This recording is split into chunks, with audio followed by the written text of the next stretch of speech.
Hey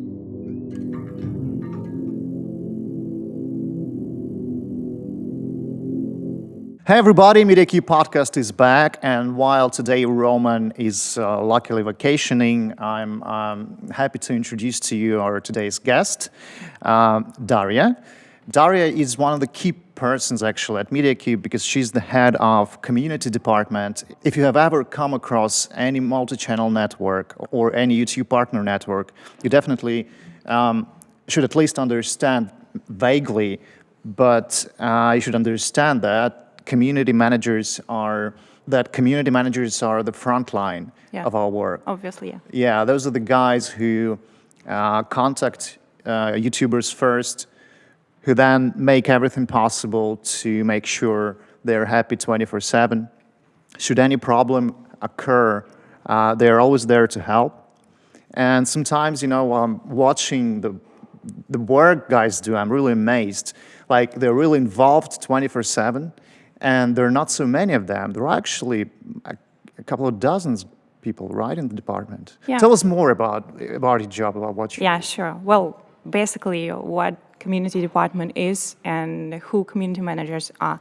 Like, community department is a kind of marketing subdivision which attracts YouTube channels to the network. In other words, community managers are like sales managers, which are located here in Belarus.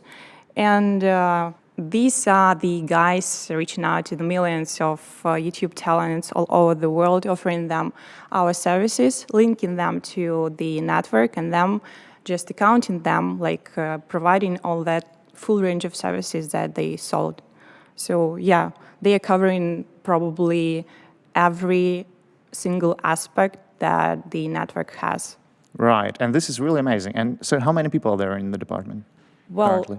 Right now, around 30 managers, 70% of which are like sales managers, community managers who sell network services, and the 30% respectively are account managers who just support those who are already our partners. Right, so it's like mostly 50-50. Yeah. All right, so there are 17 guys. Let's talk about sales. Well, you call them sales managers. I'd prefer maybe personally some other term. Why? Attractors. Attractors, probably, yeah. But nonetheless. So there are 17 guys who are, and so how many channels are currently linked to our network? Over 2,000. Over 2,000. Yeah. There are actually 17 guys who are attracting more and more, and about 13 guys who are accounting 2,000 plus channels. I'm just trying to imagine the Probably you've amount. heard the wrong numbers. No, like 30 managers right now. 30 managers, and 70% of 70%, which sorry, yeah. So it's are like attractors, as you said, and the 30% of which are accounts. So this division is something right, gotcha. So there were like about vaguely 10 people accounting 2,000 plus creators. Well, this division is kind of superficial one because community managers are accounting channels as well, but the number of channels accounts are supporting is much bigger, of course. Right. Yeah. So probably 50% of the channels linked are working with account managers. Right. So anyway, it's more than 1,000. Yeah. Do they ever sleep? Probably yes, but I'm not sure. Yeah, me neither. Let's talk about sales in terms of community management. What is the process like? I mean, and what a person should be to qualify for this job? Because I believe, from my perspective, this is, a pretty complicated objective for psychological. I mean, they don't know people at all. They don't know people they're trying to reach out to, and those guys may be in any part of the world. Yeah. And they're just what do? They're just sending emails and emails and emails. Well, speaking about psychological portrait of to people they don't know. Yeah, of a community manager, I would say that it's 20, 24 years old person. Probably it's a former student with a deep knowledge of foreign language, of course. Definitely. With, well, let's say burning eyes and a strong desire to try his or her hand in YouTube industry.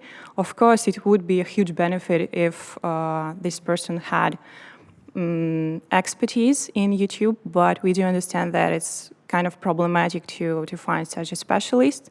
So we are ready to hire people without any background, and we are ready to invest in our managers. Yeah, I'll talk about this a bit later on. Yeah.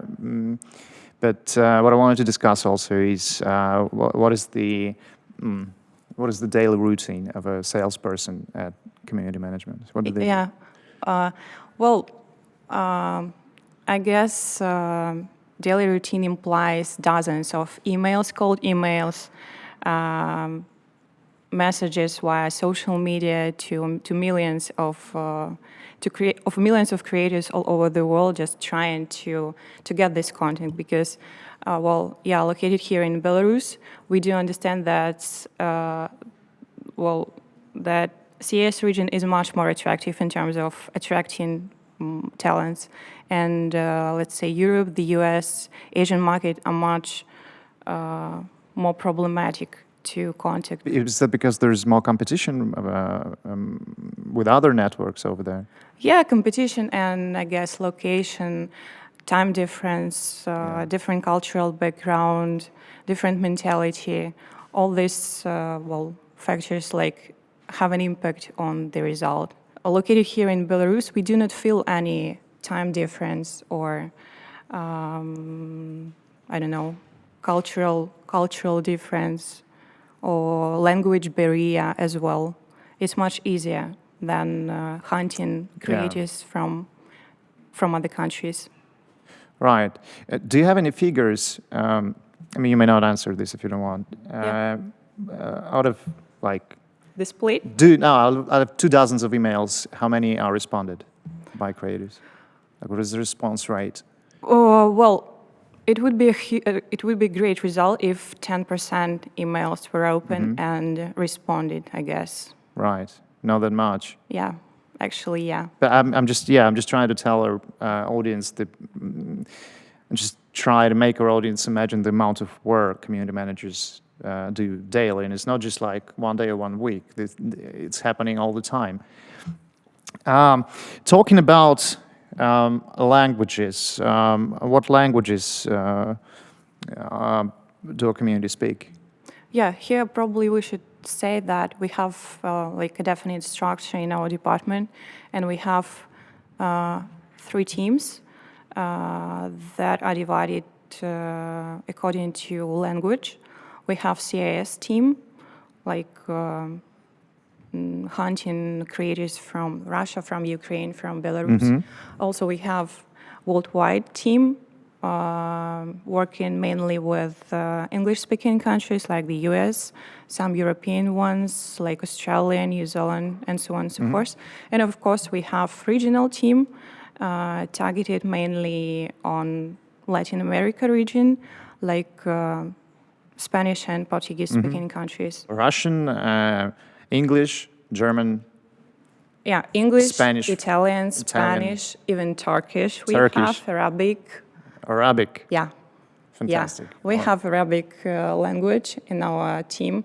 And as for the plans, we are planning to start a new direction, expansion on Arabic market. And the manager who will lead this direction is he's native speaker.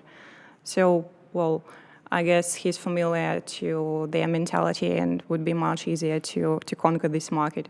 Yeah, right. What's the actually? I have no idea what's YouTube like in the Arabic world. I mean, are there any superstars and influencers there, and how they're different?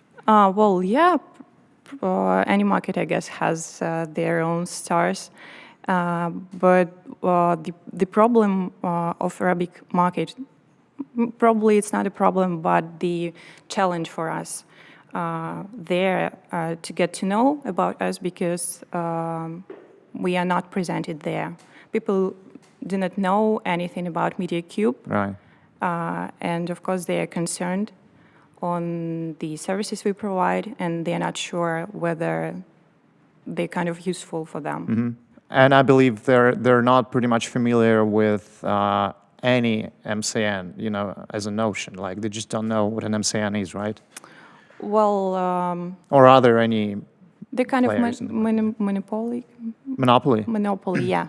So probably there are some huge MCNs there that got the huge percentage of the market. Like they're local, domestic, Yeah. right? And well, probably that's the problem when we do not have any physical presence Yeah. there. Well, it's kind of problematic. It's a challenge. Situation. It's Yeah, a challenging challenge. situation. And I love it so much, accepted. when you corrected yourself from it's a problem to it's a challenge. I mean, Yeah. this is so Mediacube. Okay. Yeah, I love Agree. that. Right. So your plans is to expand to the Arabic countries at the moment. But my question is, what are the most, let's say, exotic from our perspective countries that we currently have creators in? Well, exotic, probably Latin America, some Brazilian talents, Mexican. Yeah, I guess that's it in terms of exotic ones.